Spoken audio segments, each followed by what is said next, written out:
My name is Robert Gould. I'm with the Centre for European Studies at Carleton University. For 10 or 12 years now, I've been examining the language in which politicians make on-the-record statements concerning immigration and national identity. And I'm doing this across several countries in which use the languages which I know. I've also done this in collaboration with some colleagues in another country as well, so that I've about 10 years plus experience in doing this now. And I started doing it because I became very much aware of the power of language and also of the very sophisticated way which some parties use language.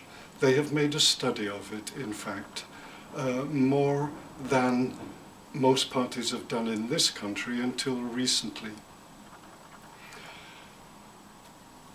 Now, what I've been looking at are the linguistic ways in which immigrants or minorities in the country are portrayed.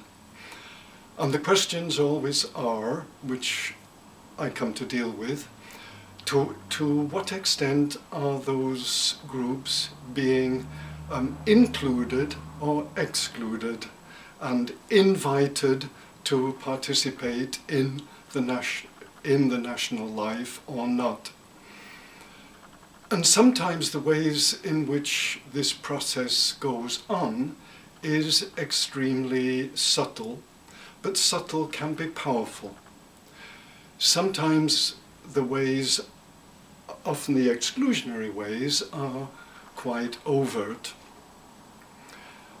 And the questions which always arise, which are relevant for Canada, are these.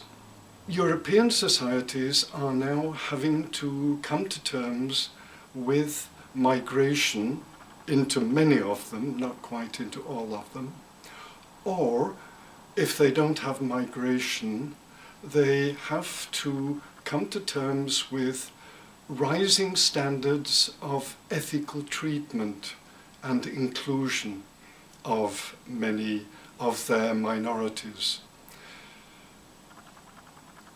Now, in the language which is used often in Europe, I have found that Canada is cited as an example. Occasionally, it's cited as a positive example. Sometimes, in fact, it is cited as a negative example, and it is stated that that country wouldn't want to go down the path which Canada has chosen. It is stated or claimed that to do what Canada is doing will harm the national culture, in fact, in that particular European country. The particular relevance of all this for Canada, I think, is that we do need, or the citizen here does need to become aware of how new arrivals, new citizens, are being described by the media and by politicians, in fact. I think a more conscious, more analytical approach will help. And this particularly, I think, also in view of the fact that, in my view, we now have a federal government here which is using language much more consciously and I think, much more effectively than ever before. Cut.